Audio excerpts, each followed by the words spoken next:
Dan's arrived. Yes. Yeah, he is here. Dan's here. Cool. Cool. So it's 7:07.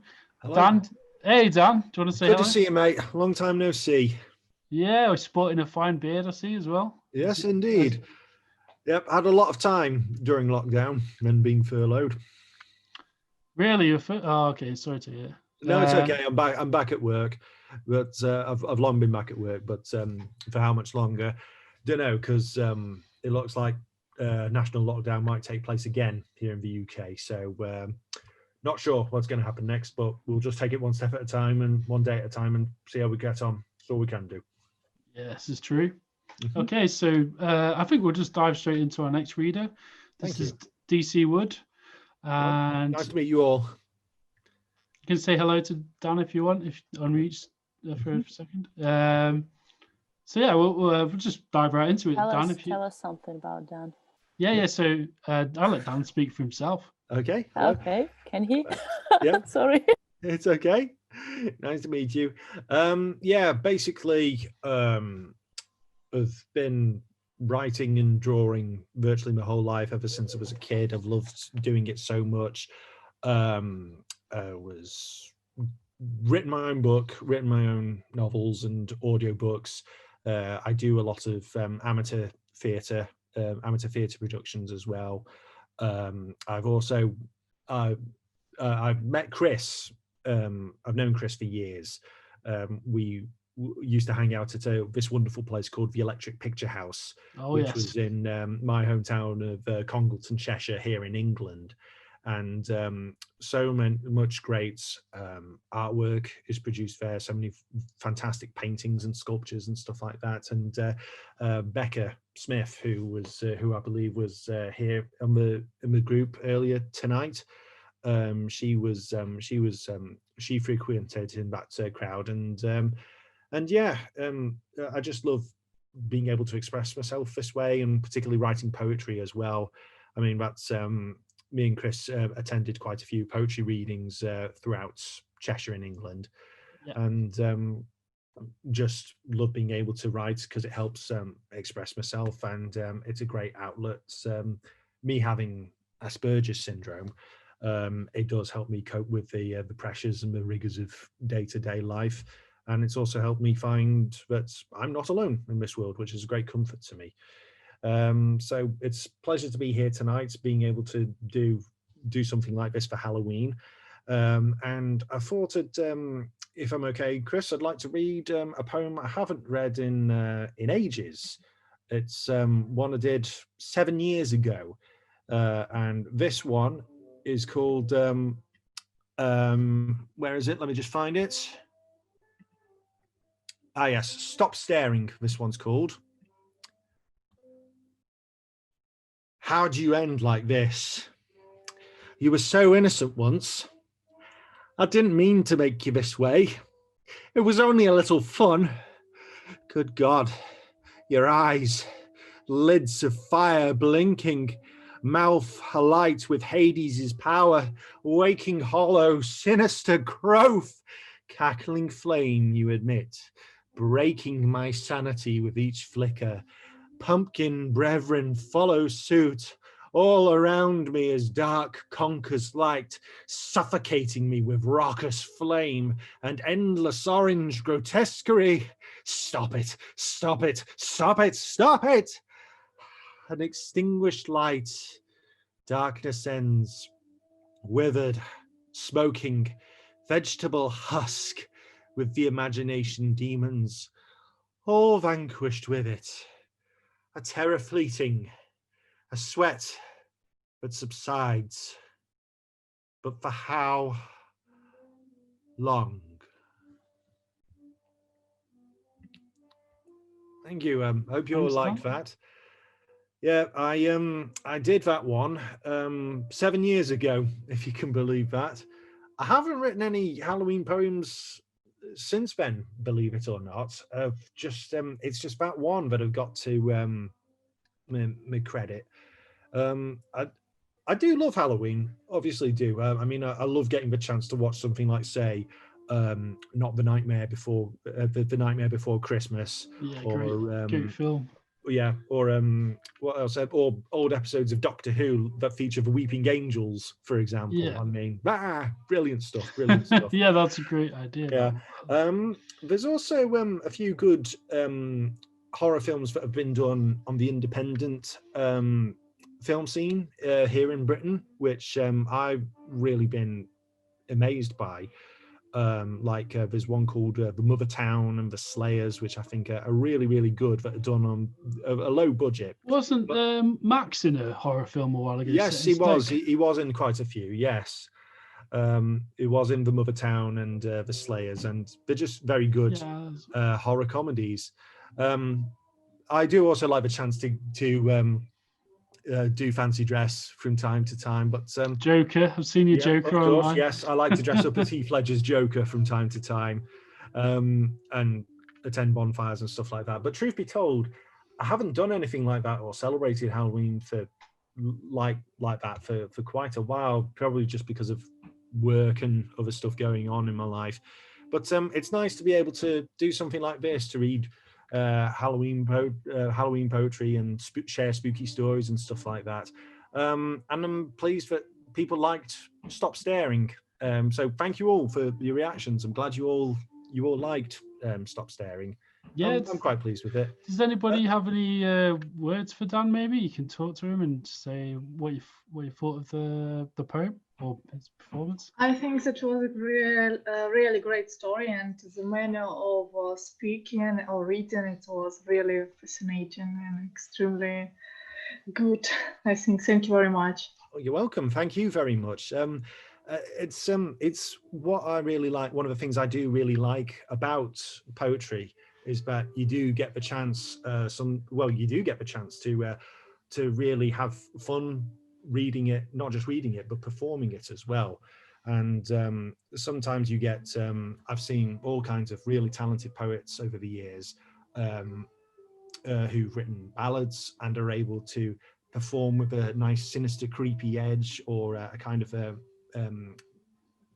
melody to it as well. Yeah, that's one of the things that I've really loved about the expression, just be able to have fun with it, and have subsequently been grateful to have had that chance to take that performing aspect and take it to the theatre.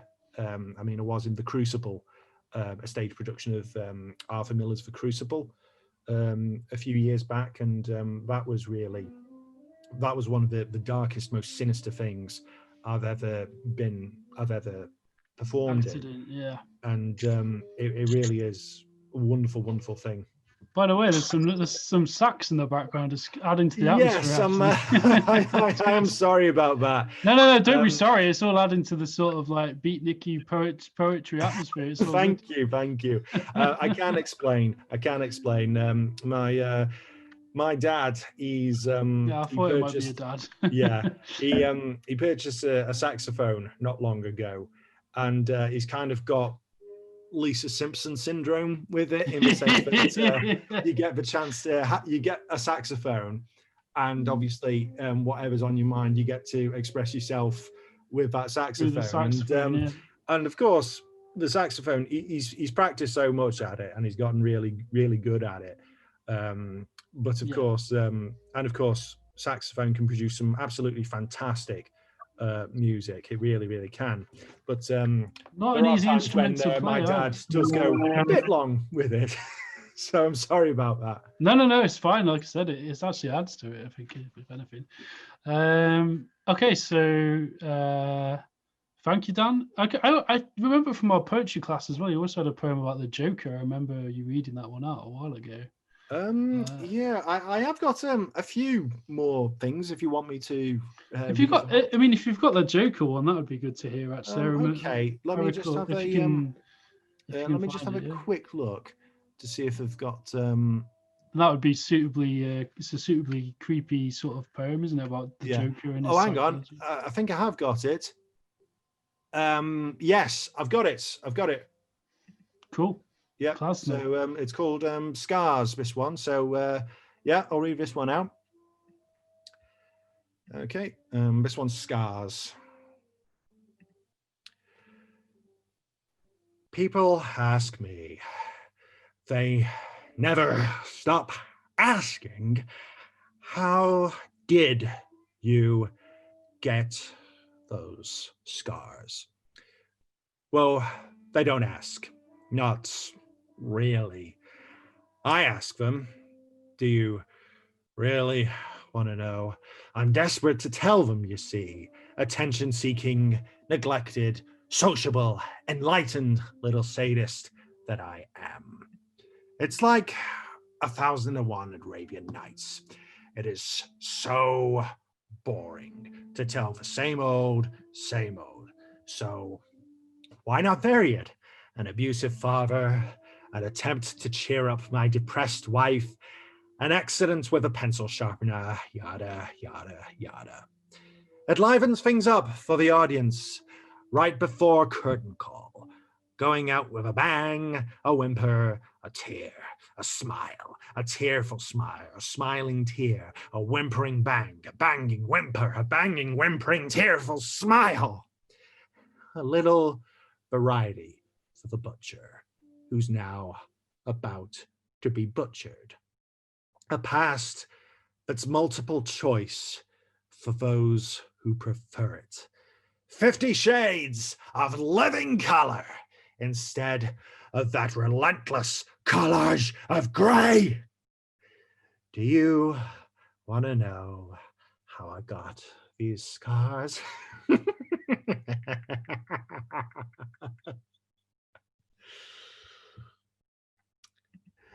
Right. I would just like to say that I'm not like this all the time. I promise you I'm not. I'm just most of the times I'm like this on weekends.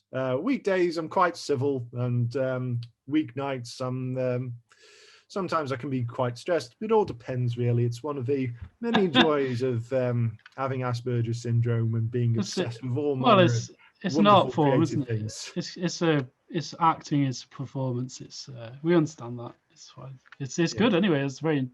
You've got the Heath Ledger Joker accent down quite well, and the mannerisms and everything else. Well, I will be honest. The Joker is my favorite villain of all time. I mean, obviously, in the wonderful spectrum of media, there are so many villains you can name, from film, from literature, from art, whatever.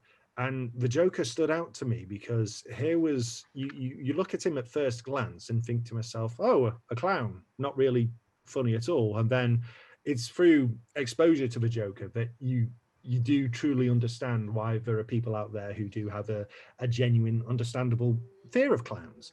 And he was unlike any villain I'd ever come across before when I was a kid. And what makes the character so wonderfully versatile is that you can interpret him in a variety of different ways. I mean, obviously you think of Cesar Romero from the 60s Batman show, what Mark Hamill did in Batman the Animated Series, and of course Jack Nicholson in Batman 1989 film, and of course the late great Heath Ledger. And for all those renditions, all those interpretations, it still remains, it can still be the same character at its core, but it's just fascinating to explore in a variety of different ways. And that's one of the things that really appealed to me about the character. Yeah, I really liked the Jacqueline Phoenix version as well recently. I thought that's brilliant. I have to be honest, I haven't seen that one. I've yet to see Watch it, my friend. It is pretty damn awesome. It's very different, but it's brilliant. It's really good. I mean, it's a brilliant. It's really good. One. Yeah, even there one is of the best ones. It's full of mental health cliches there, that movie. Yeah, I have heard a lot of things about that Joker film. Obviously some fantastic critical acclaim to it, and of course I have seen a few clips of it and have immediately gone, whoa, wasn't expecting it's quite the edgy. Joker to go to that extreme. Quite dark. Obviously there's the mental health aspect as well that's been heavily explored. It's very interesting. I don't want to go on too long about the Joker, but I mean, you know, like I've been touched by mental health. I wasn't offended by any of it because you sort of, it's weird. I won't, no spoilers, of course. I don't know if everyone's seen it, but you start off sort of feeling sympathetic for the character, then it sort of changes. But yeah, it's an interesting exploration. Well, of it. on the subject of mental health, it's one of the things that I've really been so thankful for being involved with writing and artwork and theatre, is that you do find so many wonderful people of like mind out there who have their own issues, Troubles, yeah. whether it's bipolar or Asperger's or dyslexia or anything, and you'll find people who are able to produce some fantastic creative work, be it poetry or art or theatre, anything. And I feel at home knowing that there are so many people out there who are of like mind, going through their own struggles and are still able to produce some fantastic work and can help me relate to Yeah, stuff certainly. I've always been thankful for. Okay, so I think now, Yulia, should we move on to the workshop part, maybe, or should we? I don't know. Thank you, Dan. Thank you very much for joining us. I think you're going to now do some beat poetry with your dad, playing saxophone in the background, right? Okay. It's been an absolute pleasure. So thank you. Yes. Thank you very much, Dan. Thank you. Yep. I'll see you all again, and have a good night and happy Halloween. Definitely. Happy Halloween too. Spooky Halloween. Yeah. Spooky Halloween. Take See you care. later, Dan. Bye. Take care of yourselves. Bye bye. Okay, so